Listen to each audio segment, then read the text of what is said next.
to just fly away. Banyak terjemahan buku untuk beberapa penerbit di Indonesia. Malam ini kita akan berdiskusi tentang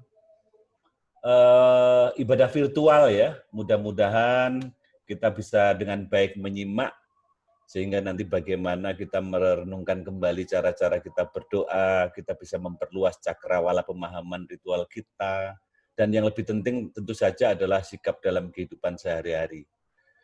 Saya kira pengantar dari saya cukup ya, karena saya kira uraian dari narasumber kita nanti mudah-mudahan sekitar ya 45 menit sampai 1 jam kita ikuti tanya jawab. Kalau saya biasanya selesai 8:30, nanti terserahlah Bapak Fran nanti mau selesai jam berapa. Yang penting kita nikmati acara kita malam ini. Terima kasih, mohon maaf demikian singkat dari saya. Silakan Bapak Fran. Oke, terima kasih kepada Bapak Subelo yang sudah bersedia memoderatori acara ini. Saya menyapa kepada Bapak-Bapak panelis, ada Pak Slamet, orang-orang host di Unpar Plus, Pak Budi dan kawan-kawan.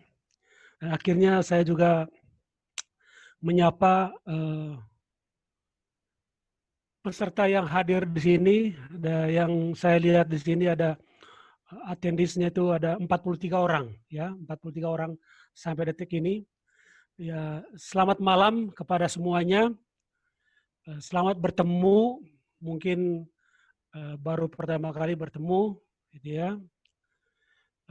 Saya memang sudah mengajar di Fakultas Filsafat Unpar dari tahun 1993, tetapi saya lebih banyak di bagian teologi, ya, teologi. Saya tidak banyak di filsafat, walaupun akhir-akhir ini juga sudah mulai terlibat dalam mengajarkan filsafat, tetapi sebagian besar kegiatan saya adalah di bidang teologi. Dan saya berterima kasih kepada Pak Slamet dan juga Prof. Bambang yang sudah mengajak saya untuk ikut terlibat dalam extension course filsafat ini, ya. Dan saya diminta oleh panitia, Prof. Bambang dan Pak Slamet, diminta atau ditodong barangkali lebih tepat ya Pak Slamet ya, untuk ngomongin tema yang sekarang disodorkan kepada saya. Ya, sebelum saya teruskan, izinkan saya share screen dulu. Atau sebelum itu saya mungkin tambahkan sedikit bahwa tadi dibaca oleh Pak Subelo itu Nijmegen, ya, bacanya sebenarnya Nijmegen. Nijmegen itu sebuah kota universitas kecil di Belanda sana. Saya harus lebih banyak makan singkong rupanya Pak Fran ya. Oke. Lebih banyak makan keju. Oke. Kebanyakan singkong. Baik, saya lanjutkan sekarang. Saya share screen dulu. Iya.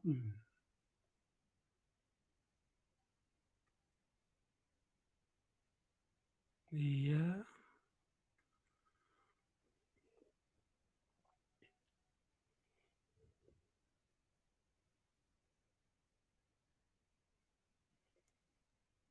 Apakah sudah bisa melihat screen saya, PPT saya? Tinggal dibesarkan aja. Ya. Sudah. Sudah ya. Saya slideshow. Agak lambat ini di laptop saya, sorry. Maafkanlah saya.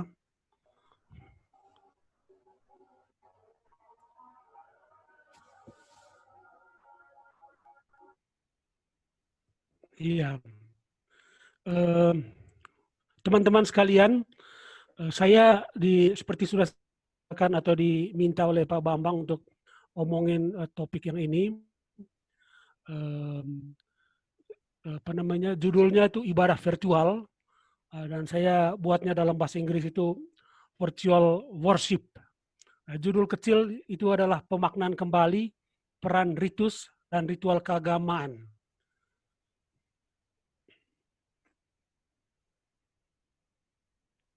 Sorry, ini kok belum jalan ini. Ini susah ini.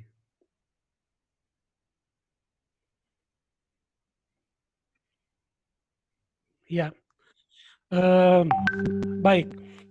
Saya memahami kata ibadah itu tentu saja seperti dalam bahasa Inggris itu worship. Memang ibadah, memang yang mungkin secara umum kita pahami di Indonesia ini itu diambil dari bahasa Arab, ya. Tetapi kita juga tahu bahwa bahasa Arab, bahasa Ibrani itu satu akar gitu ya.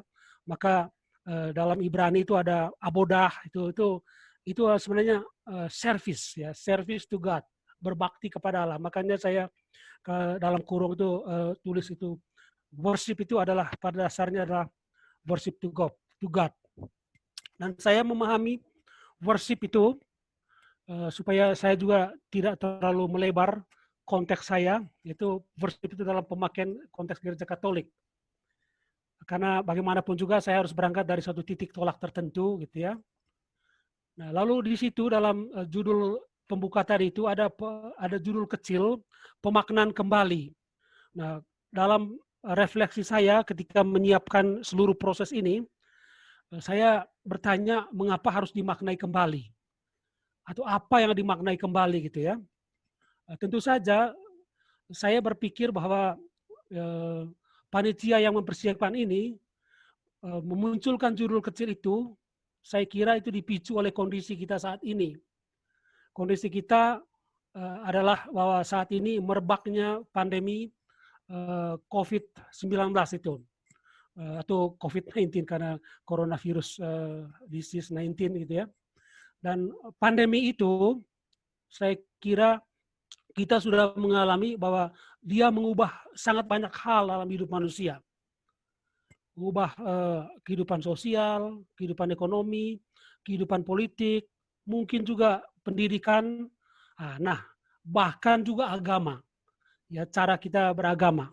Nah saya mau menyoroti yang terakhir ini, fokus pada kehidupan beragama, dan itu pun bukan juga pada kehidupan beragama pada umumnya, ya hanya fokus pada ritual, ya ritual dalam arti itu tadi saya mengerti dalam arti worship, service to God gitu ya. Nah, pemaknaan kembali itu menurut saya ya harus ya sesuatu yang mendesak untuk dilakukan, ya karena telah terjadi sesuatu. Ada suatu perubahan besar yang tidak terduga-duga, dan perubahan itu terjadi karena ya, di situ saya tulis karena pandemi COVID-19 itu. Bagaimana persisnya perubahan itu? Ya perubahan itu saya coba gambarkan dalam peta atau slides berikut ini. Ya. Secara garis besar saya mencoba menggambarkan peta perubahan itu. Ya di bagian atas itu ada 2 kotak, ya. Jadi selama ini ritual itu terjadi atau dilaksanakan dalam ruang jumpa offline, ya itu yang kita selalu selama ini alami. Jadi ritual upacara suci keagamaan itu dilakukan dalam ruang jumpa yang bersifat offline. Kalau mungkin juga ya setidak-tidaknya dalam konteks gereja Katolik itu dalam satu space atau entah itu gereja atau kapel gitu ya, atau dalam konteks saudara-saudara Muslim itu mungkin ya masjid begitu, dalam satu waktu tertentu, dan kalau bisa juga ya meriah gitu ya, kolosal dalam arti ya melibatkan banyak orang gitu ya, ramai, mungkin juga timbal balik, komunikatif. Dalam bahasa Konsili Vatikan kedua itu participatio actuosa. Jadi para peserta itu ya terlibat secara aktif untuk ikut ambil bagian di dalam acara suci keagamaan dalam ritual itu. Itu yang terjadi selama ini. Tetapi tiba-tiba kita mengalami pandemi ini, dan itu sebentar saya geser dulu.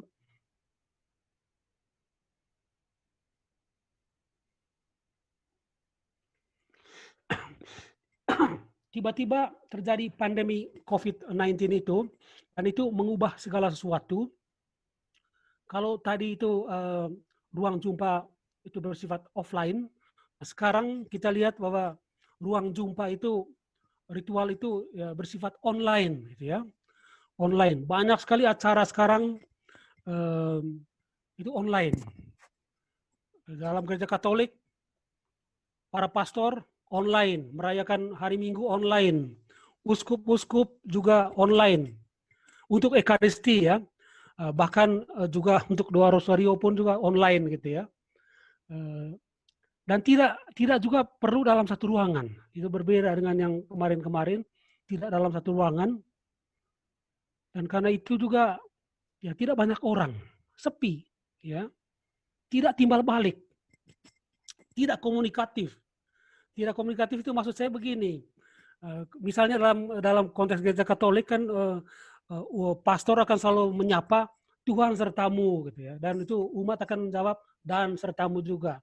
Dalam situasi seperti online seperti ini itu nggak terjadi begitu ya, hal terjadi seperti itu, nggak ada komunikatif seperti itu ya. Mungkin umat yang nonton lewat online itu menjawab, tetapi dia tidak dengar ya, atau si uskup atau imam yang merayakan Ekaristi itu tidak dengar. Itu yang saya maksudkan dengan tidak komunikatif.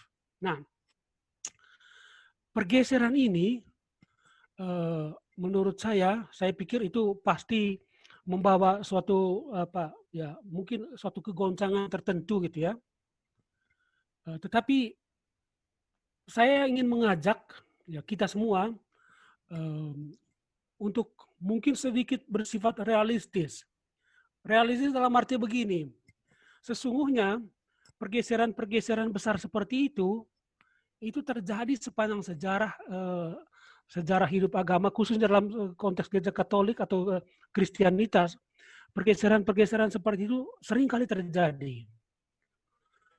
Oleh karena itu, dalam bagian bawah dari slide ini, saya mau menyadarkan kita semua bahwa ada pola-pola perubahan drastis seperti itu di dalam sejarah. Bahkan di dalam Injil-Injil itu juga dicatat mengenai perubahan-perubahan itu. Dan perubahan-perubahan itu ya memang harus disikapi. Ya, dan itu yang mau saya tawarkan di sini. Perubahan itu jangan sampai melumpuhkan kita, tapi bagaimana kita sikapi gitu ya. Jadi misalnya tonggak-tonggak perubahan yang saya bisa telusuri, yang bisa dengan cepat saya telusuri dalam rangka mempersiapkan webinar ini, itu apa yang terjadi dalam Injil Perjanjian Baru. Ya, selama Yesus hidup di dunia ini, maka Yesus itu ada, Yesus hadir. Dan karena itu bisa dilihat, bisa dipegang, bisa didengar, bahkan bisa didebat juga, ya. Bisa diajak berdialog. Bisa dimintai tolong. Kalau ada orang yang sakit, tolong datang, sembuhkan. Gitu. Pokoknya ia hadir secara jasmani, dan Yesus itu menjalani hidup jasmani, hidup dunia, ya, di dunia ini, gitu ya. Selama dia masih di dunia ini. Lalu tiba-tiba terjadi suatu perubahan besar pasca wafat dan kebangkitan. Nah, sesudah peristiwa itu, ya jelas bahwa Yesus tidak ada lagi di sini. Tidak ada lagi bersama para muridnya. Tidak ada lagi bersama orang-orang yang selama ini mengikuti dia. Menurut Injil, ia naik ke surga. Nah, disitulah kemudian yang menurut saya terjadi suatu kegoncangan besar, pergeseran besar. Nah, bagaimana gereja perdana, orang-orang Kristiani perdana menghayati hubungan dengan Yesus itu sekarang, sesudah dia pergi, sesudah dia naik ke surga. Nah, saya ingat bahwa di situ kebetulan ada kalimat yang sekarang ini menjadi terkenal kembali karena dikutip oleh siapa namanya itu Slavoj Zizek dalam bukunya itu Pandemic, ya, buku yang baru terbit berkaitan dengan masalah ini juga. Itu ucapan itu noli me tangere, ya, ucapan itu. Dan itu diambil dari sebenarnya sejauh yang saya tahu ada yang mengatakan itu sebenarnya mungkin dari Julius Caesar, tetapi saya nggak mau ngomong tentang Julius Caesar.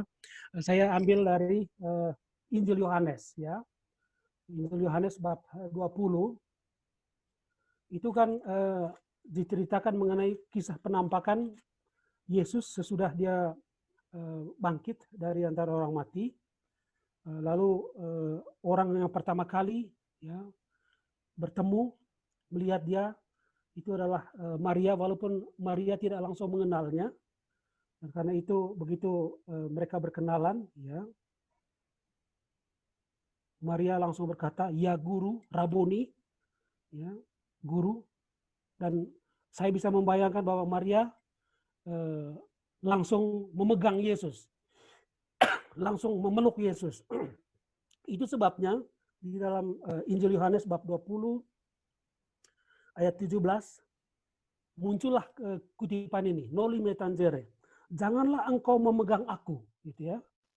Janganlah engkau memegang aku, sebab aku belum pergi kepada Bapa. Oke, saya apa namanya?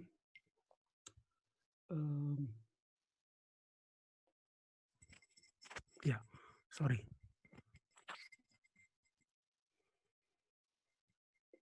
Kenapa ini? Saya pindah Pak Fran ke saya. Oh iya. Silakan saja terus Pak Fran. Oh ya, tapi slide sebelumnya Pak Budi. Oke.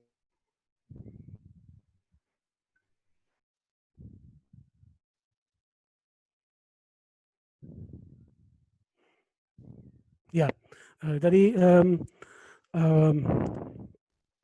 di situ Yesus mengatakan noli me tangere, jadi jangan memegang aku. Nah, para ekseget itu mengatakan, menafsirkan bahwa sebenarnya maaf, Yesus itu meminta supaya murid-muridnya termasuk Maria harus mengembangkan suatu bentuk relasi baru dengan Yesus. Tidak lagi fisikal dan tidak lagi spasial, gitu. Fisikal itu berarti ya tidak lagi dipeluk, tidak lagi diraba, tidak lagi dipegang, dan spasial itu dalam arti tidak lagi dibatasi oleh ruang, gitu ya. Tidak harus dalam konteks ruang. Dengan demikian, walaupun Injil Yohanes tidak memakai istilah itu, sebenarnya saya ingin mengatakan bahwa para murid dituntut untuk mulai memikirkan relasi yang bersifat virtual, gitu ya. Tidak fisikal tapi dan tidak spasial tapi virtual. Nah, apa bentuk apa namanya relasi yang bersifat virtual itu? Nah, saya di sini menyebutkan ada 3 kemungkinan. Satu itu adalah pengenangan akan dari kehadiran Yesus, itu bisa dihayati dalam pengenangan akan perbuatannya, yaitu Ekaristi. Yang kedua itu dalam sabdanya, dan yang apa namanya itu relasi kasih, ya, antara orang-orang yang mengikuti atau percaya kepada Yesus. Itu 3 kemungkinan. Nah, saya dalam slide yang berikut Pak Budi mau lihat satu persatu 3 kemungkinan itu. Jadi kemungkinan yang pertama tadi itu adalah bahwa kehadiran itu dihayati dalam pengenangan akan perbuatan kasihnya. Ini juga sebenarnya sudah dimulai dalam perjanjian baru, dan itu dalam Injil Lukas bab 24 ayat 13 sampai 35. Itu ada satu kisah yang sangat terkenal setidaknya dalam konteks Kristiani itu ada 2 murid yang pergi ke Emmaus gitu ya. Lalu dalam perjalanan ya mereka tidak mengenal Yesus yang sudah bangkit itu ya. Tetapi ketika mereka mendengar omongannya, mereka merasa bahwa kok seperti mengenal orang ini, tetapi tabir yang menutup mata mereka itu belum jatuh atau belum hilang. Makanya saya dikatakan di situ hati mereka berkobar-kobar, merasa seperti mengenal, tetapi belum yakin benar. Walaupun omongannya seperti akrab begitu. Ini omongan orang yang tidak asing, tapi belum juga gitu ya. Nah, mengapa begitu? Karena juga ada ahli kitab suci yang mengatakan bahwa Yesus sebenarnya ingin dikenal melalui Ekaristi. Itu sebabnya ketika malam mulai tiba, ya mata mereka baru terbuka saat Yesus memecahkan roti, mengambil roti, dan itu adalah Ekaristi. Saat mereka sadar, oh ini Yesus, Yesus sudah hilang. Itu artinya Yesus membantu para murid mengembangkan relasi baru yang tidak lagi fisikal, tidak lagi spasial, ya seperti selama ini, tetapi ini 2 istilah yang sangat kuat, sangat besar dalam Ekaristi, dalam anamnesis dan mimesis. Dalam anamnesis dan mimesis itulah dia hadir dan ada. Dia menyertai Immanuel. Anamnesis itu pengenangan, mengenang tapi sekaligus menghadirkan. Mimesis itu meniru kembali apa yang dulu sebelumnya sudah dibuat oleh Yesus. Slide berikutnya Pak Budi.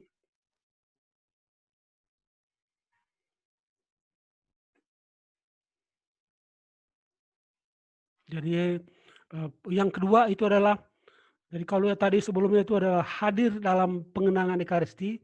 Yang kedua itu untuk menjawab pertanyaan pokok tadi itu bagaimana disikapi pergeseran itu ketika Yesus tidak ada lagi di dunia ini. Yang kedua adalah hadir di dalam sabdanya. Nah, selama Yesus masih ada bersama para murid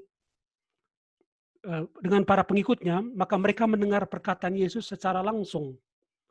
Tapi setelah Yesus naik ke surga, maka mulai dirasakan adanya kebutuhan untuk menulis semua ingatan akan sabda Yesus.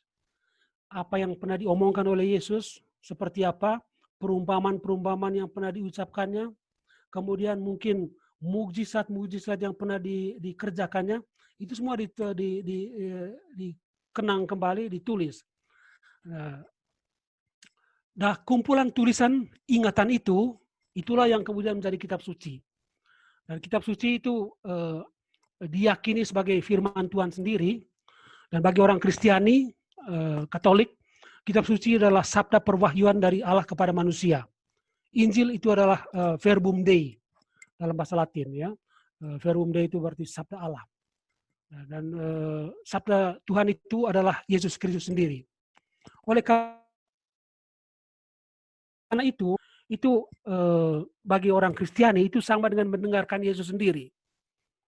Itu sebabnya salah seorang bapak gereja namanya Hieronymus pernah mengucapkan satu kalimat yang juga sangat terkenal dalam sejarah gereja, sejarah teologi juga, yaitu siapa yang tidak mengenal kitab suci atau siapa yang tidak membaca kitab suci, ya, itu tidak mengenal Yesus. Ya, oke, slide berikut yang ketiga. Oke, yang ketiga, ya, yang tadi saya katakan Yesus menghendaki supaya itu pengikutnya itu menghayati suatu bentuk relasi baru, karena Yesus itu yang ketiga hadir dalam persekutuan kasihnya. Pasca kenaikan ke surga muncul satu relasi baru. Hal itu terungkap dalam ungkapan berikut ini, dan ini juga ungkapan yang diyakini oleh orang-orang Kristiani itu berasal dari Yesus sendiri. Di mana 2 atau 3 orang berkumpul dalam namaku, nuku itu artinya Yesus, aku ada di tengah-tengah mereka. Nah, kehadiran itu terutama Yesus itu tidak lagi fisikal, tidak lagi spasial, bukan spesial, tapi hadir dalam dinamika relasi kasih persaudaraan. Jadi di mana saja relasi kasih persaudaraan itu muncul, kata Yesus, aku ada di tengah-tengah mereka. Walaupun tidak kelihatan. Maafkanlah saya. Jadi kehadiran itu mengandaikan komunitas kasih, perkumpulan dalam nama Yesus sendiri menjadi perkumpulan dalam nama Yesus menjadi tanda kehadiran Yesus sendiri. Perkumpulan dalam nama Yesus tidak adalah eklesia atau gereja dalam bahasa Indonesianya. Nah, orang-orang yang dipanggil untuk berkumpul bersama dalam nama Yesus itulah eklesia. Slide berikut Pak Budi.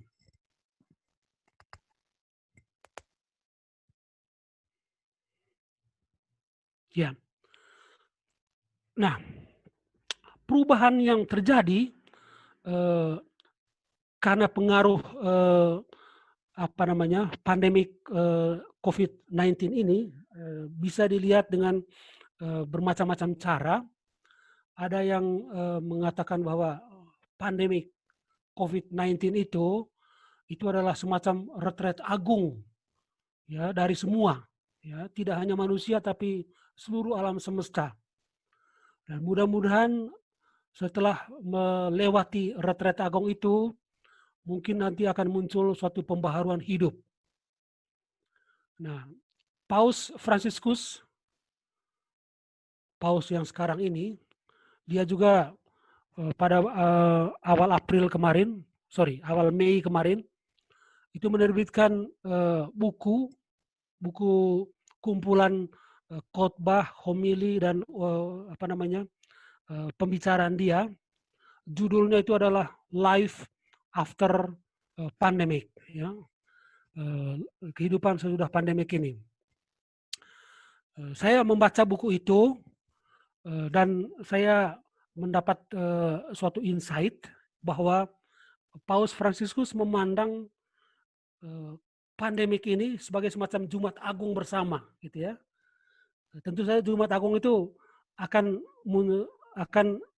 disusul oleh Sabtu Suci, ini Trihari Suci dalam konteks gereja ya. Dan nanti sesudah itu akan ada Minggu Paskah, kebangkitan. Maka secara sangat optimis, Paus Fransiskus ngomong begitu, betul. Sekarang kita memasuki Jumat Agung itu, dan kita tahu bahwa Jumat Agung itu adalah hari sengsara Yesus, ya, dia disalibkan. Tapi kemudian nanti pada hari Minggu dia akan mengalami kebangkitan, dan itulah kehidupan baru. Paus Fransiskus mau memakai alur itu, ya, alur itu. Ada juga yang mengatakan bahwa mungkin pandemi COVID-19 ini itu adalah semacam masa transisi kolektif, begitu ya, yang mungkin nanti dari situ akan muncul ya suatu kemunculan yang baru, suatu hal yang baru, ya suatu kehidupan yang baru yang belum bisa kita antisipasi, belum bisa kita bayangkan seperti apa. Ya mungkin sekedar gambaran-gambaran singkat, tapi persisnya bagaimana ya itu barangkali hanya kita berspekulasi. Slide yang berikut.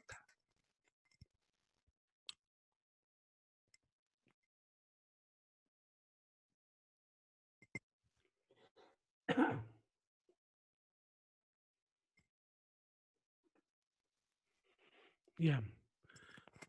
Nah, perubahan seperti apa yang perlu diwacanakan dalam kondisi pasca dampak COVID-19 ini? Nah, perubahan yang saya bayangkan dalam tata cara ibadah itu sendiri, itu adalah dari yang terlalu bercorak kolektif ke arah yang lebih bersifat personal. Nah, kolektif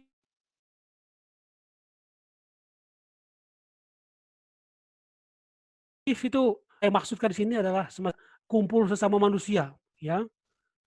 Jadi, internetku tidak stabil. Mudah-mudahan di sana tidak terganggu ya.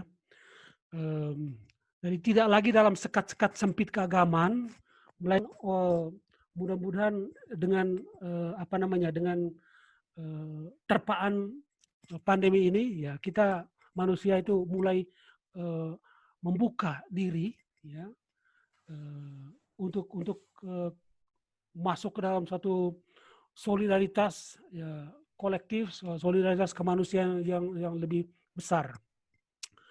Jadi tidak lagi terikat dalam sekat-sekat sempit keagamaan, melainkan doa-doa lalu bersifat universal, ucapan syukur dan terima kasih juga bersifat universal. Saya kira itu sesuatu yang ada dalam setiap agama. Doa pujian, doa permohonan, mungkin juga ada ratapan dan keluh kesah, ungkapan rasa sesal dan tobat, niat, harapan, iman, dan kasih. Nah, saya pikir dalam doa-doa ini, semua manusia, apapun agamanya, pasti memiliki kesamaan. Berada dalam getar nada-nada, sorry.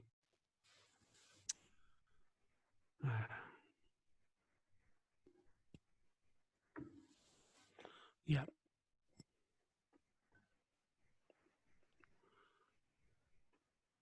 Ya, ini halo. Iya Pak Fran, bagus. Iya, ini tapi slide saya ya. Terus slide saya ada mundur jauh sekali. Oh begitu. Ya, lalu saya tidak bisa melihat videonya. Hilang video saya. Tapi suara saya masih kelihatan, kedengaran. Oh ya, bagus. sekarang bisa saya lihat lagi. Ya, baik. Tampilan Udah kelihatan. Slide. Ya, ada dia tuh hilang sedikit. Nah, siap. Jadi semuanya berada dalam getar. Ya, sebelumnya Pak. Ya, dalam getar nada religius yang sama, terikat dalam satu hal yang terkait. Ini ada satu hal yang amat penting. Slide berikut. Slide berikutnya. Ya, the next slides. Ya. Nah, umat manusia itu harus membangun kesadaran dan rasa solidaritas yang baru, tidak hanya antar sesama umat manusia, apalagi tidak hanya sesama umat beragama, ya, melainkan saya pikir harus muncul sebuah kesadaran baru, manusia ya harus membangun solidaritas dengan semua makhluk ciptaan. Jadi kita sekarang ini ya didorong oleh dalam masa retret agung ini ya untuk menyadari bahwa ya kita ini ya memang manusia tetapi ya sesama makhluk ciptaan lain gitu ya. Sama dengan makhluk ciptaan lain. Nah, jadi harus sadar bahwa yang berdoa mungkin ini yang perlu saya garis bawahi, yang berdoa itu tidak hanya manusia, melainkan seluruh makhluk hidup berdoa dengan caranya sendiri. Dalam tradisi hidup monastik dan tradisi hidup mistik, ya yang sejauh saya tahu ya Yahudi, mungkin dalam mistik Islam juga, dan mistik Timur, Hindu dan Buddhism, tapi saya tidak begitu banyak mendalaminya. Orang mengenal visi tentang binatang-binatang suci misalnya.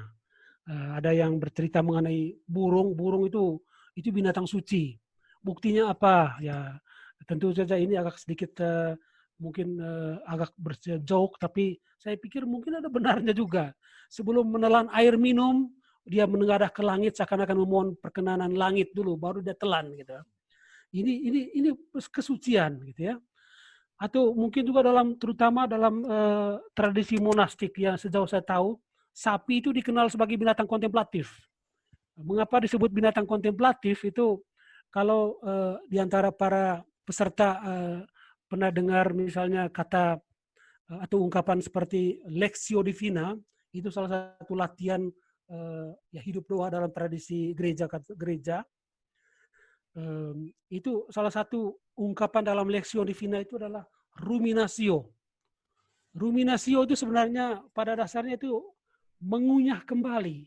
Jadi seperti sapi, jadi dia makan rumput, lalu telan, lalu nanti pada saatnya dia duduk di bawah pohon, naungan, lalu sedikit tidur, lalu dia matanya fokus ke satu titik, lalu mengeluarkan kembali rumput itu dan dia kunyah.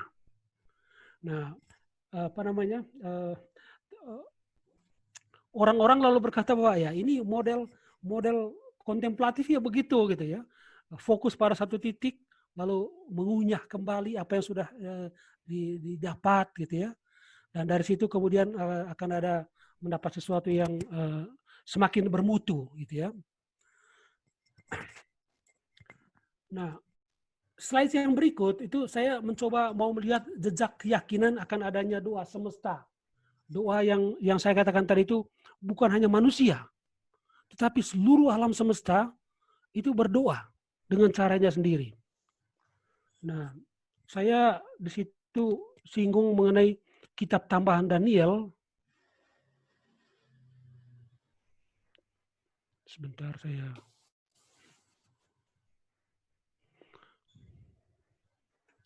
Nah, dalam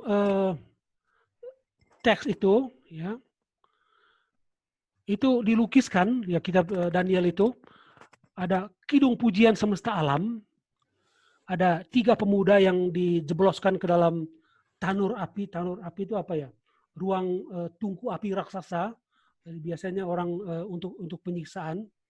3 pemuda itu dimasukkan ke sana, tapi mereka tidak terbakar, malah memuji Tuhan di situ. Dan dalam tambahan Daniel itu dilukiskan bahwa mereka memuji Tuhan itu dengan mengajak seluruh alam untuk memuji Tuhan. Praise the Lord, pujilah Tuhan. Nah, itu artinya kalau mereka mengajak semua ciptaan itu memuji Tuhan, itu artinya bahwa mereka percaya bahwa seluruh alam bisa memuji Tuhan, Sang Pencipta. Kalau mereka tidak percaya begitu ya, saya pikir mereka tidak akan ajak. Tetapi karena mereka percaya bahwa mereka semua ciptaan itu bisa memuji Tuhan, maka mereka mengajaknya. Dan itu sekali lagi, praise the Lord itu bukan hanya monopoli manusia. Nah, saya di sini kutip beberapa ayat bagaimana ketiga pemuda itu mengajak komponen alam semesta ya untuk memuji Tuhan. Ya, segenap langit pujilah Tuhan, segala air di atas langit, segala tentara Tuhan, matahari dan bulan itu semua diajak. Mengapa diajak? Ya itu tadi karena mereka yakin bahwa ya mereka memuji Tuhan. Dengan caranya sendiri tentu saja. Tidak selalu verbal seperti manusia. Ya, tidak selalu verbal. Segala bintang di langit, hai segala hujan dan embun, hai segala angin, hai api dan panas terik dan seterusnya. Saya di ayat 71, hai siang dan malam, hai cahaya dan kegelapan, hai halilintar dan awan kemauan, bahkan gunung. Ya. Gunung juga diajak untuk memuji Tuhan gitu ya. Gunung gemunung, hai segala tumbuhan di bumi, itu semua diajak. Nah, next slide.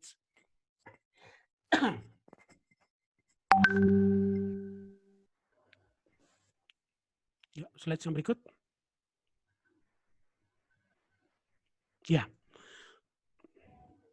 Tahun 2015, Paus Fransiskus menerbitkan ensiklika yang saya kira dikenal luas yang berjudul Laudato Si. Nah, judul ini ya itu diambil dari puisi kosmis Fransiskus Assisi. Karena Paus Fransiskus ini walaupun dia Yesuit, ya, tapi dia mengambil nama resminya sebagai Paus itu bukan dari seorang Yesuit yaitu Franciscus Xaverius, tapi dari Fransiskan, Fransiskus Assisi. Nah, Fransiskus Assisi itu menulis sebuah puisi kosmis yang berjudul, saya daftarkan di situ beberapa kemungkinan judul, Kidung Saudara Matahari, atau dalam bahasa Latin itu Canticum Solis, dalam bahasa Inggris itu adalah Canticle of the Brother Sun, terjemahan yang sedikit lebih puitis dan lebih tua dalam bahasa Indonesia, tradisi Fransiskan itu adalah Gita Sang Surya. Nah, dalam puisi ini, puisi kosmis ini, Fransiskus memuji Tuhan pencipta. Ada 2 versi tafsir. Karena segala makhluk ciptaan, jadi Fransiskus itu memuji Tuhan karena dia ditempatkan di tengah makhluk ciptaan yang beragam. Tetapi ada juga yang menafsirkannya, Fransiskus memuji Tuhan bersama semua makhluk ciptaan. Nah, saya sendiri dibesarkan dalam tradisi Fransiskan itu, dan mengenal dua tradisi itu, tradisi karena dan tradisi bersama. Nah, saya sendiri lebih condong untuk memilih yang kedua itu. Fransiskus memuji Tuhan bersama semua makhluk ciptaan. Jadi memuji Tuhan bersama seluruh makhluk ciptaan. Jelas ini adalah semua pengakuan akan pujian semesta. Fransiskus mau membangun persaudaraan semesta, mencakup makhluk ciptaan, semua makhluk ciptaan, tidak hanya manusia. Ya, next slides. Sorry, leher saya agak gatal.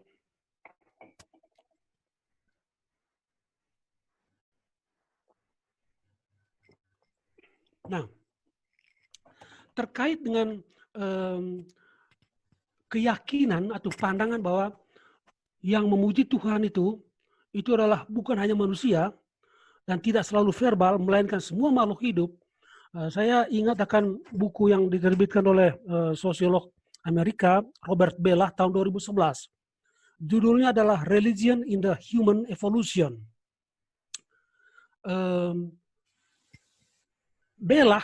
Robert Bellah itu sejauh yang saya tangkap dari buku itu hanya mau mengatakan bahwa pujian kepada pencipta, pujian semesta, maksudnya itu all creation, jadi bukan hanya manusia, itu usianya sudah sangat tua. Yang dia katakan begitu. Dan bahkan jauh melampaui usia umat manusia. Jadi yang disebut pujian semesta itu. Nah, jauh sebelum manusia ada, dan yang kita sebut dengan religion kan itu berkaitan dengan manusia. Jadi jauh sebelum manusia ada, kata dia makhluk ciptaan lain sudah melambungkan pujian kepada Sang Pencipta. Jadi pujian kepada Tuhan itu bukan baru menunggu manusia, kata dia. Jadi bukan tunggu eksperimen religion manusia baru ada pujian kepada Tuhan. Tidak. Ya, sejak ada makhluk ciptaan lain sudah ada pujian. Entah bentuknya seperti apa, ya, kita tidak tahu. Tapi sejak manusia ada dengan religionnya, eksperimen religionnya, ya tentu kita ada ekspresi verbal, ada juga ekspresi non verbal, mungkin gerak ya dan tarian segala macam. Oke, jadi sekali lagi bukan menunggu manusia, melainkan makhluk seluruh ciptaan lain sudah dengan caranya sendiri melambungkan pujian kepada Tuhan. Oleh karena itu, dan ini yang mau saya tawarkan, manusia tidak boleh sombong, seakan-akan hanya dia saja yang tahu cara memuji Tuhan. Sehingga dia boleh saja menebang hutan gitu ya, karena hutan tidak tahu memuji Tuhan gitu misalnya. Tidak, kata Robert Bellah. Seluruh makhluk ciptaan punya cara tersendiri memuji Tuhan. Manusia jangan sampai menjadi tidak tahu diri dengan meniadakan yang lain. Pujian yang lain yang sudah tua usianya. Dan saya pikir Robert Bellah ini ya tidak mengarang sesuatu yang baru, karena menurut saya jejak dari pandangan itu bahwa pujian itu sudah melampaui manusia karena sudah dilakukan oleh semua makhluk ciptaan. Itu ada jejaknya dalam kitab Mazmur. Next slide.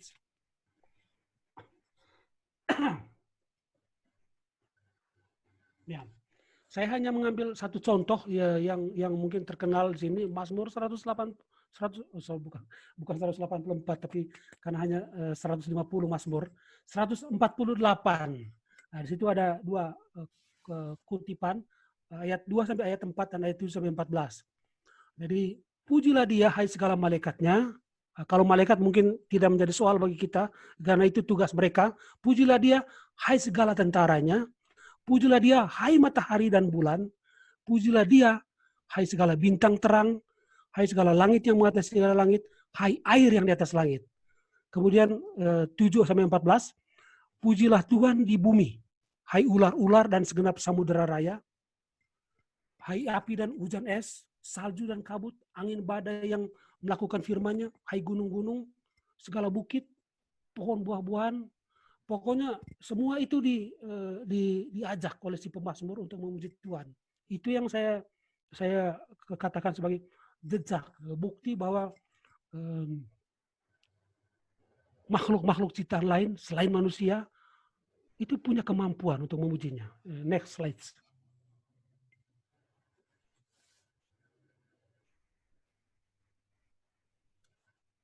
Ya. Nah itu sekarang saya mau ngomong sesuatu yang berkaitan dengan itu, berkaitan dengan bahwa semua makhluk itu mempunyai hak untuk memuji Tuhan, bahkan mungkin jauh sebelum manusia ada. Hingga saat ini, ya, kita masih dilanda oleh apa yang disebut dengan karhutla. Nah, ini singkatannya kebakaran hutan dan lahan, ya. Karhutla sudah menjadi istilah teknis di kalangan orang wartawan. Saya pikir ya kita ambil saja. Itu kita mengalami itu. Dalam perspektif pemahaman di atas tadi, maka karhutla bagi saya itu bukan hanya bencana ekologis, melainkan juga adalah bencana higienis. Mungkin bagi kita itu tidak mengherankan kalau saya bilang itu bencana higienis, tetapi juga bencana etis dan juga bencana teologis. Jadi bukan hanya sekedar bencana ekologis kalau karhutla terjadi, melainkan ada higienis, etis, dan teologis.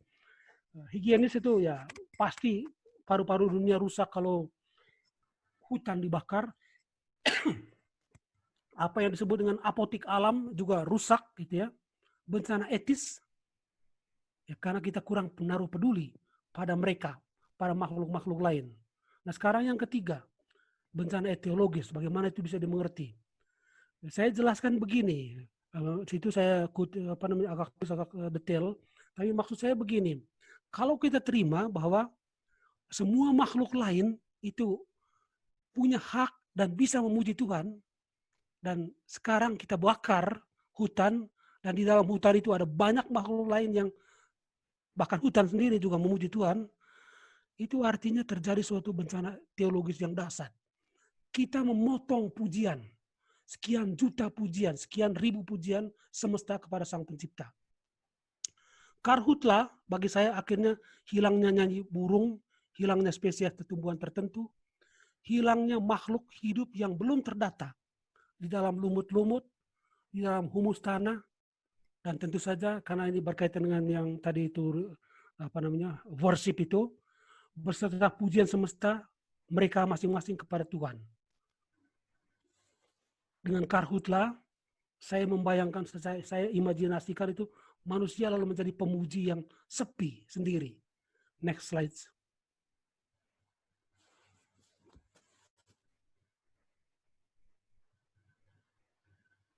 Ya, kalau kita sudah sadar bahwa yang berdoa dan memuji Tuhan itu tidak hanya manusia, melainkan seluruh makhluk ciptaan lain juga memuji Tuhan, maka hal itu harus punya konsekuensi etis dan teologis dan ekologis juga bagi kita.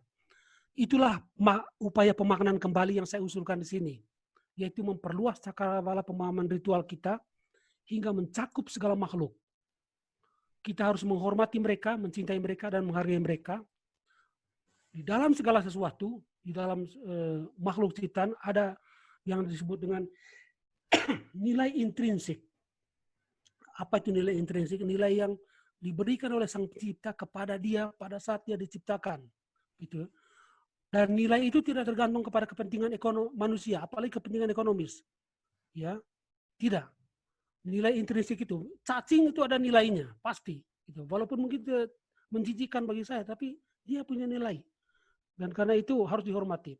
Hormat akan nilai intrinsik itu akan membawa perubahan sikap tersendiri bagi manusia. Juga dalam hidup religius, hidup keagamannya. Saya kira ini yang terakhir, dan slide penutup itu adalah saya mau menampilkan. Inilah yang akan hilang kalau kita membakar hutan.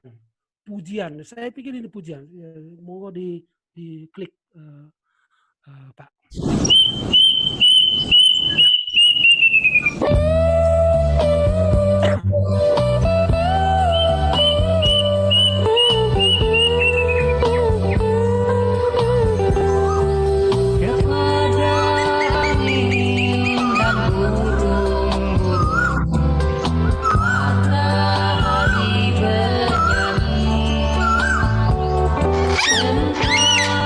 Tentang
Terima kasih.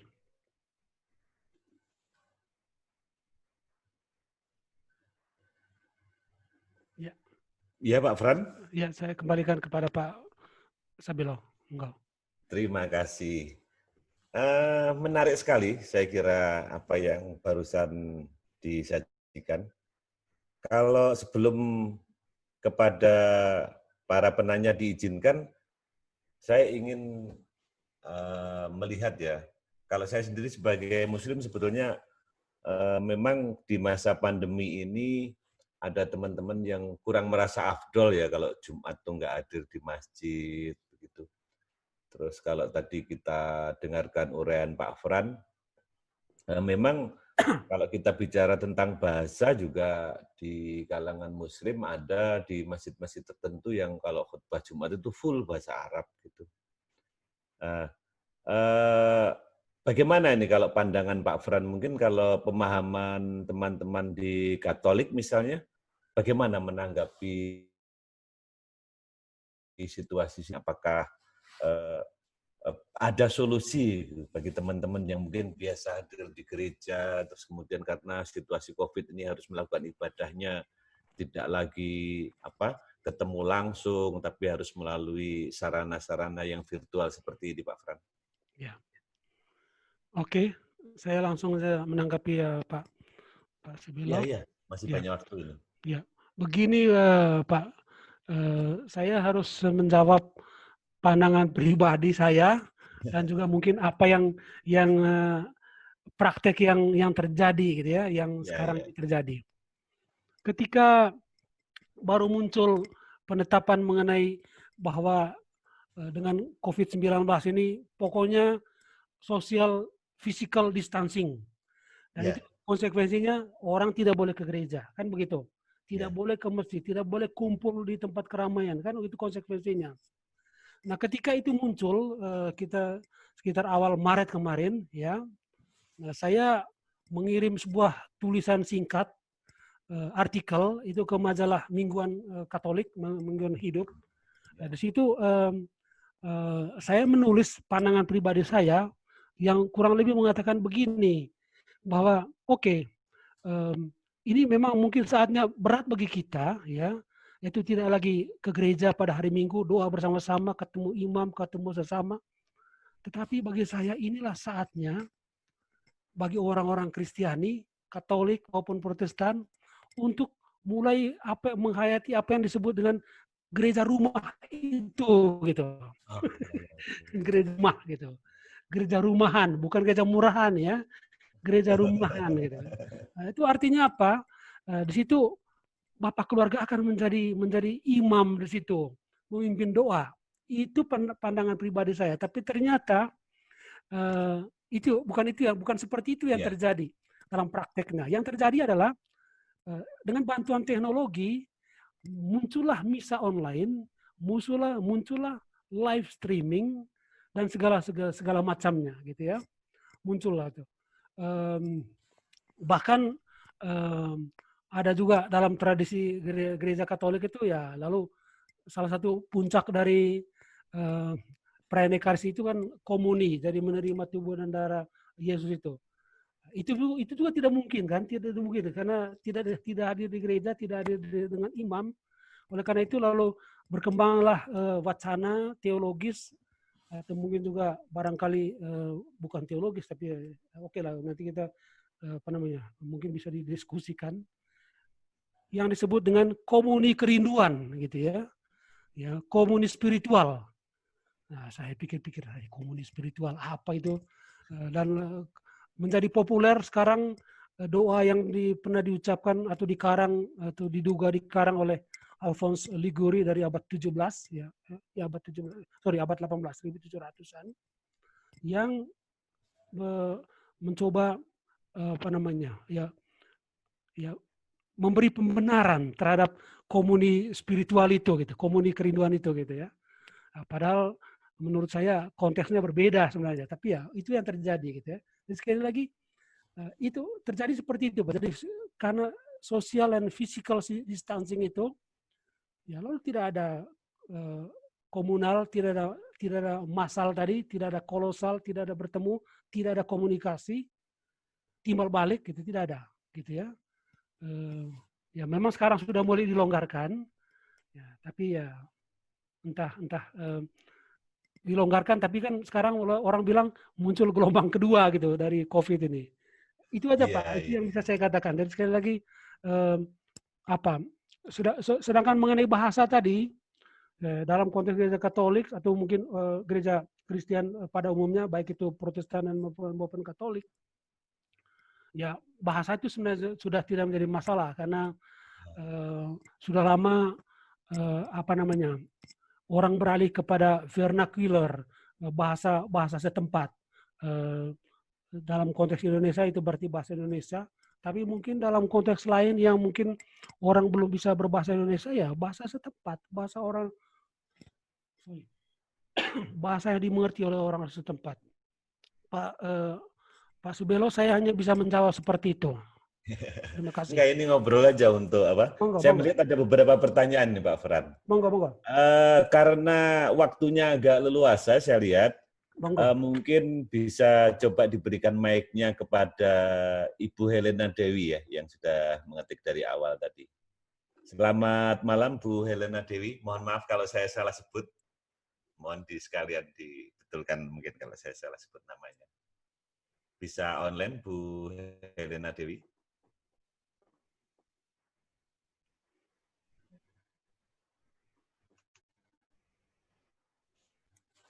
Mic-nya sudah dihidupkan, Bapak?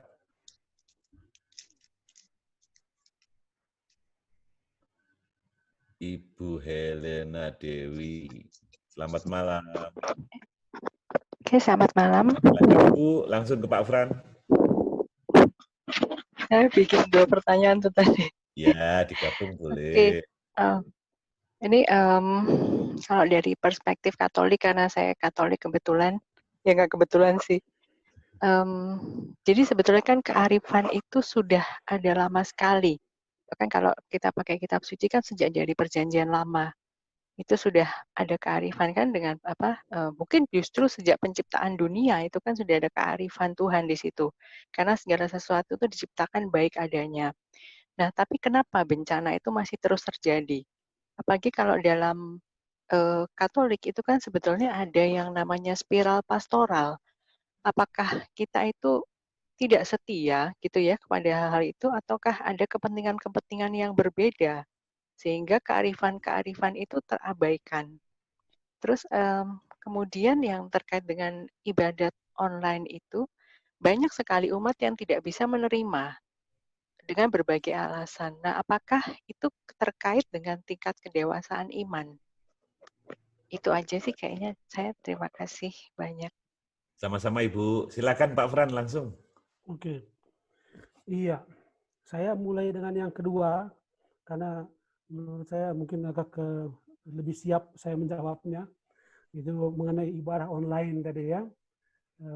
Tadi saya sudah singgung sedikit sih pandangan pribadi saya. Saya bisa mengerti Ibu Helena Devi mengenai bahwa banyak umat yang mungkin tidak siap atau tidak bisa menerima bahwa harus terjadi seperti itu gitu ya, harus terjadi bahwa serba online gitu. Nah, saya pikir saya memang belum pernah membuat suatu penelitian mengenai hal ini dengan sangat serius, tapi saya pikir kalau dikaitkan dengan masalah kedewasaan iman, ya mungkin juga tidak gitu ya, mungkin tidak, karena saya pikir ada orang yang merasa bahwa ya ibadah itu, ritual service, worship itu memang harus ada interaksi gitu ya, sehingga kalau tidak ada unsur itu, ya tidak ada unsur interaksi seperti itu, partisipasi aktif, lalu ya tidak enak, tidak nyaman gitu ya, tidak nyaman. Apalagi di tengah merebaknya praktek ke ibadah online, ekaristi online, live streaming ekaristi, Saya kira pada awal atau pada akhir Maret kemarin, ya Paus Fransiskus bahkan mengatakan ya dalam salah satu pernyataannya itu mengatakan bahwa ibadah online itu bukan gereja. Bagi saya itu mengejutkan, ya, tapi ya mau tidak mau itu yang terjadi gitu. Maksud saya kita tidak bisa menghindar karena itulah kondisi kita sekarang gitu ya. Jadi dia mengatakan begitu. Jadi itu bukan gereja dan saya pikir ya saya setuju sih bukan gereja karena gereja selalu berarti ya orang dipanggil untuk berkumpul bersama dan di dalam kumpul bersama itu ya orang terdorong untuk memuji Tuhan bersama-sama. Tapi sekarang hal ini tidak mungkin terjadi karena ya kita dipaksa oleh keadaan ini ya. Jadi sekali lagi saya pikir begitu Bu Helena Dewi. Jadi bukan soal kedewasaan iman tapi ya itu memang soal rasa gitu ya. Apalagi memang ada pandangan resmi dari Bapak Paus yang mengatakan bahwa itu bukan gereja gitu ya. Itu mungkin kuasi gereja atau apalah gitu, belum tahu gitu, kita belum tahu. Tapi kemarin itu ada sebuah artikel dari Profesor Adrianus Meliala di Mingguan Hidup. Itu macam menyerukan begini. Ya mungkin saatnya ya kita harus mulai mengembangkan suatu pandangan teologi untuk menjelaskan mengenai kondisi kita, gitu, kondisi kita. Nah itu sebabnya tadi di awal saya mengatakan bahwa ini perubahan di awal presentasi saya mengatakan bahwa perubahan ini ya, yang tidak terhindarkan itu sebenarnya bukan sesuatu yang sesuatu yang sangat serba baru, seakan-akan baru kita yang mengalaminya. Tadi saya katakan bahwa gereja purba pun juga mengalami perubahan yang serba tiba-tiba itu tanpa persiapan. Tadinya Yesus ada bersama-sama, sekarang tiba-tiba tidak ada. Dan karena dia tidak ada, ya harus mulai kreatif mengembangkan suatu bentuk relasi baru. Dan itu kan yang saya katakan tadi. Nah, saya pikir kita ini masih ada pada tahap awalnya perubahan itu. Kita barangkali sedang dalam proses ya terkejut-terkejutnya gitu ya. Tapi mudah-mudahan nanti dalam waktu dekat ya, siapa tahu ada teolog-teolog kita yang bisa merefleksikan persoalan ini dengan lebih baik ya, sehingga nanti memunculkan pendasaran teologis yang sedikit lebih baik atau lebih kuat. Nah, sekarang poin yang pertama, ini persoalan yang menurut saya itu persoalan yang dalam filsafat itu disebut theodicia ya, jadi persoalan mengenai dari mana datangnya bencana ya. Kalau Tuhan itu maha baik, kan gitu. Rumusannya selalu begitu. Kalau Tuhan itu maha baik, kalau Tuhan itu maha cinta, ya lalu dari mana datangnya bencana gitu ya? Bencana. Saya dalam hal ini mengikuti pandangan Agustinus, bencana atau kejahatan atau sengsara yang terjadi dalam hidup manusia itu biasanya terjadi karena kehendak bebas manusia. Ya, memang ada juga yang tidak merupakan kehendak bebas. Kalau itu adalah bencana alam misalnya, itu kan bukan kehendak bebas manusia. Tapi pokoknya ada tendensi-tendensi dalam hidup pribadi manusia maupun juga dalam hidup kolektif manusia yang menyebabkan terjadinya suatu penderitaan, suatu kesengsaraan. Nah, misalnya dalam COVID ini sekarang ya, kita mungkin tidak begitu gampang melihat bahwa barangkali ada akibat dari perilaku manusia di situ di baliknya. Kan ada banyak teori mengenai mengapa COVID ini. Ada yang bilang teori konspirasi lah gitu ya. Walaupun saya tidak begitu sepakat dengan itu, tapi saya hanya selalu mengatakan bahwa ya ini dinamika alam begitu ya, dinamika alam yang kita tidak terhindarkan gitu ya. Tapi ada saja orang yang mengatakan bahwa ya mungkin itu akibat perilaku manusia. Ya, mungkin menyalahgunakan kemampuan berpikirnya untuk suatu eksperimen-eksperimen yang kita tidak tahu, tapi mungkin juga tidak terbayangkan bahwa ada akibat seperti ini, lalu tidak terkontrol. Ketika tidak terkontrol, lalu bingung sendiri gitu ya. Nah, saya ingat selalu akan tragedi mengenai mungkin Bapak Ibu sudah pernah dengar semua Frankenstein.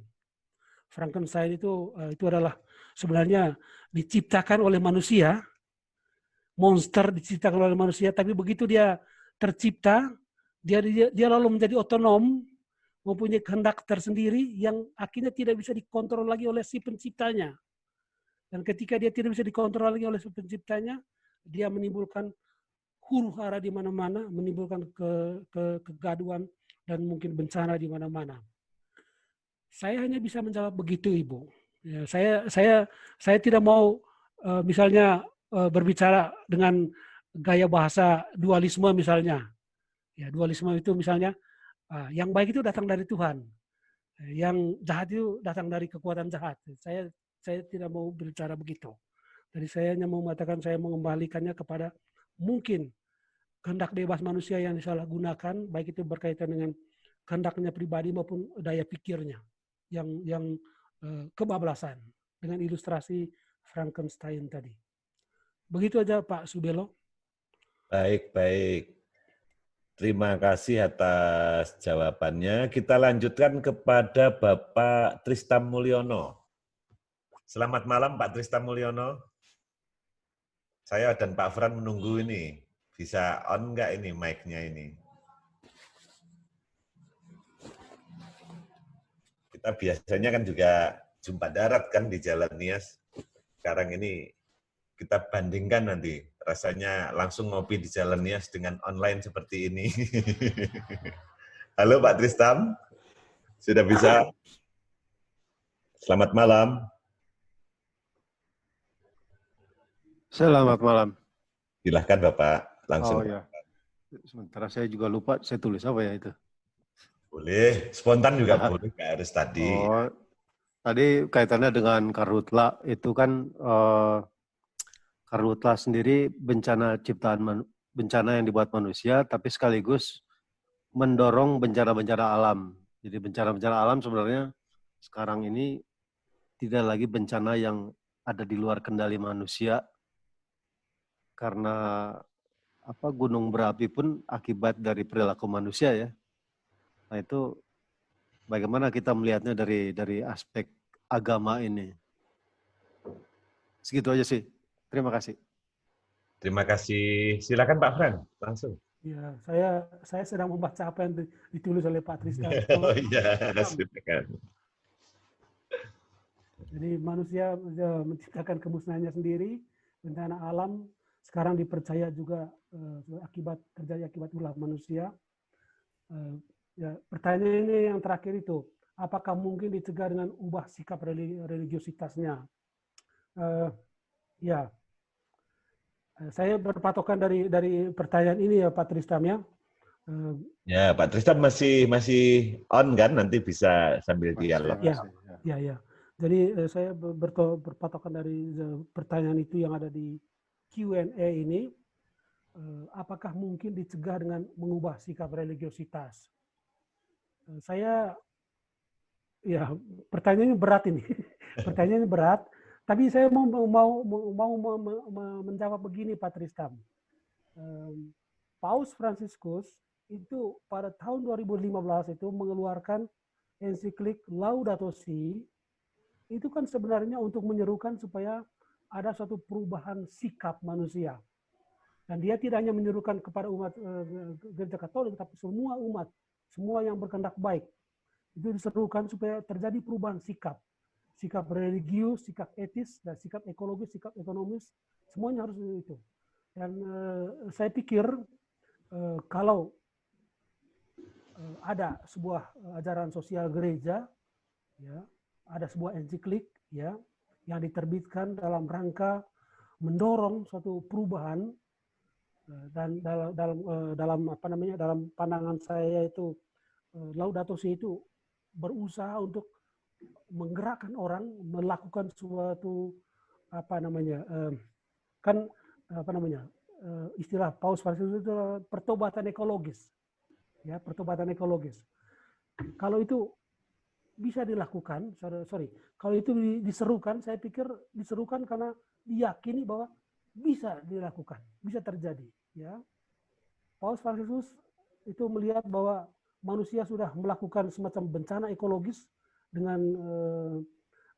perilaku hidupnya yang selama ini sudah terjadi, dan kita semua tahu bahwa akibatnya begitu mengerikan, begitu dahsyat. Nah, Paus kemudian menyerukan supaya terjadi yang disebut dengan pertobatan ekologis. Apa itu pertobatan ekologis? Itu sebenarnya tidak lain adalah perubahan pola hidup.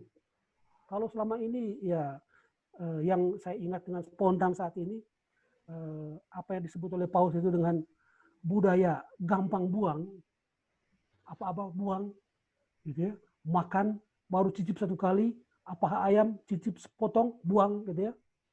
Kemudian bungkus plastik tidak perlu buang, sedotan plastik dibuang. Nah, budaya itu ya, itu kan sekarang kita tahu bahwa itu menimbulkan suatu bencana ekologis yang sangat dahsyat, ya, sangat dahsyat. Mungkin yang paling kasat mata kedahsyatan bencana ekologis akibat sampah yang dihasilkan oleh manusia, sampah terutama berkaitan dengan gaya hidup tadi itu ya, plastik di mana-mana itu numpuk di sungai, numpuk di danau. Saya sering menerima kiriman dari kampung, dari Flores, dari Manggarai persisnya, Labuan Bajo, itu sampah plastik mengerikan. Ya, saya katakan mengerikan karena saya pikir-pikir dulu waktu saya masih kecil ya ini itu surga di dunia. Sekarang dengan sampah plastik yang begitu mengerikan, apalagi di Ruteng itu sudah ada pabrik air kemasan. Nah, itu di mana-mana sampah, botol, cup air cup itu bertuliskan Ruteng, karena itu mereknya Ruteng. Tapi meniru persis botolnya itu ukurannya Aqua sebenarnya, tapi mereknya Ruteng. Jadi itu di mana-mana terjadi. Itu yang secara kasat mata kita lihat, numpuk itu. Tetapi yang tidak kasat mata kita lihat itu adalah di Labuan Bajo sudah terjadi, dan mungkin juga di tempat-tempat lain, bahwa makhluk-makhluk di bawah laut itu pertama keracunan limbah-limbah yang dihasilkan oleh manusia. Ada yang nelan plastik, ikan mati karena nelan plastik, ikan mati karena nelan styrofoam. Styrofoam itu kan enteng ya. Begitu dia masuk perut, ikan itu nggak bisa nyelam gitu. Dia ngambang terus karena dalam perutnya itu ada styrofoam. Nah, maksud saya begini, Paus menyerukan itu, dan saya pikir kalau dia menyerukan, saya pikir ada prospek, mudah-mudahan orang bisa berubah sikapnya. Walaupun sudah 5 tahun ini ya, Paus merasa bahwa itu kok nggak ada nggak ada perubahannya. Itu sebabnya bulan Juni kemarin itu oleh Paus dinyatakan sebagai Pekan Laudato Si, peringatan 5 tahun Laudato Si itu.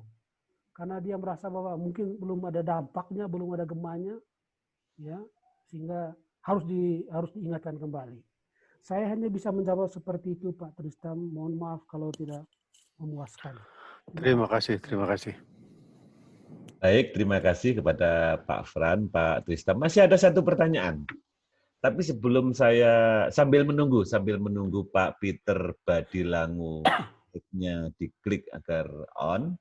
Ini ada pengumuman dari penyelenggara bahwa jadwal minggu depan pembicaranya adalah Bapak Dr. Stefanus Jonathan dengan topik merekonstruksi esensi belajar dan bekerja, refleksi bersama Emerson, Dewey, Illich, Locke, dan Marx.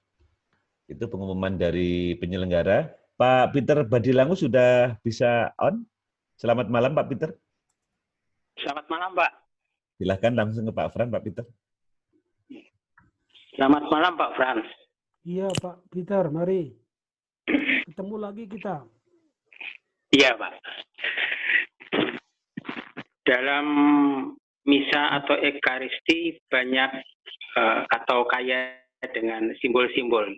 Sementara simbol itu sendiri bisa dipahami antara lain dengan cara mengalami langsung. Nah, kemudian dengan ibadat atau misa saat ini yang online, apakah ada pergeseran-pergeseran makna dari simbol-simbol tersebut?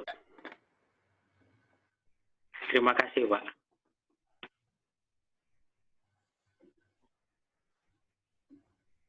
Pak Subelo? Siap? Bagaimana, Pak Fran? Ya, saya nggak tahu nih, tiba-tiba saya masih bisa dengar, tapi Iya, ya. tampilan videonya nggak ada di monitor saya. Kenapa? Nggak tahu. Tapi Oh, saya masih bisa didengar ya, Pak ya? masih. Ya, Ya. masih bisa. Walaupun saya tidak bisa melihat Pak Subelo sekarang. Saya nggak tahu ada apa yang terjadi. Ya, ya. Mungkin ada gangguan sedikit dari saya. Baik, terima kasih kepada Pak Peter mengenai pertanyaannya itu. Terus terang, secara pribadi saya berpandangan bahwa ya misa online itu kering lah, gitu menurut saya. Kita bukan misa itu menurut saya. Anak saya selalu bilang kita nonton. Karena selama ini kan juga begitu. Kalau paus misa di Roma ya kita nonton gitu ya. Kan begitu selama ini. Jadi kalau paus misa Natal, misa Paskah di Roma, kita nonton gitu ya. Tiba-tiba ada pandemi lalu ada misa online, kita dikatakan kita misa sekarang. Padahal substansinya tetap nonton sebenarnya. Gitu. Oleh karena itu saya, karena pertanyaan tadi itu apakah di situ ada simbol gitu ya? Ya saya pikir itu pandangan pribadi saya, Pak Peter ya. Bisa saja orang lain mempunyai pandangan lain, tapi saya merasa bahwa kering simbolnya, gitu ya, kering simbolnya, ya tidak ada simbolnya, tidak bisa dihayati, tidak bisa dialami, ya, tidak bisa dialami, karena simbol-simbol Ekaristi itu, ya memang harus dialami saat itu juga, gitu ya, itu di satu pihak, saya menjawab begitu. Tadi sekali lagi menjawab dengan mengatakan bahwa itu kering simbol, ya, kering simbol. Misa online itu, karena kita hanya nonton, itu satu pihak. Pihak lain, ya, ini kan bencana ini tidak terencana. Oleh karena itu, tadi saya menyerukan bahwa ya kita harus mulai ya mengembangkan. Saya juga belum tahu. Saya bergerak di bidang teologi juga ya, masih mencoba berdiskusi dengan teman-teman bagaimana kita berteologi tentang kondisi seperti ini gitu ya. Itu belum ada rumusan yang pasti mengenai itu. Tapi sekali lagi saya hanya mau mengingatkan diri saya sendiri bahwa ya perubahan seperti ini itu bukan baru terjadi pertama kali dalam sejarah gereja. Perubahan itu selalu terjadi dan perubahan itu membawa efek yang sangat besar terhadap cara kita beragama. Gitu. Dan tadi saya dalam presentasi saya sudah melukiskan bahwa bahkan gereja purba pada awalnya itu juga mengalami perubahan itu dan bahkan sangat drastis. Ya, tadinya Yesus hidup bersama Yesus, tiba-tiba Yesus itu dibunuh dengan cara disalibkan, itu cara kematian yang sangat mengerikan dan hina gitu ya. Itu kegoncangan yang luar biasa. Tapi kemudian mereka bisa melakukan adaptasi dan memang tidak mudah, tidak sekali jadi, dalam proses yang panjang. Tadi saya lukiskan ada 3 eksperimen gereja purba untuk menanggapi proses perubahan drastis itu. Nah, saya pikir sekarang ini kita juga sedang para teolog kita sedang berpikir keras bagaimana kita menyikapi ini gitu, secara teologis itu. Tapi benar bahwa kalau Pak Peter merasa bahwa itu sepi simbol, mungkin bahkan kering simbol, miskin simbol, ya gitu. Saya hanya bisa menjawab seperti itu, Pak Peter.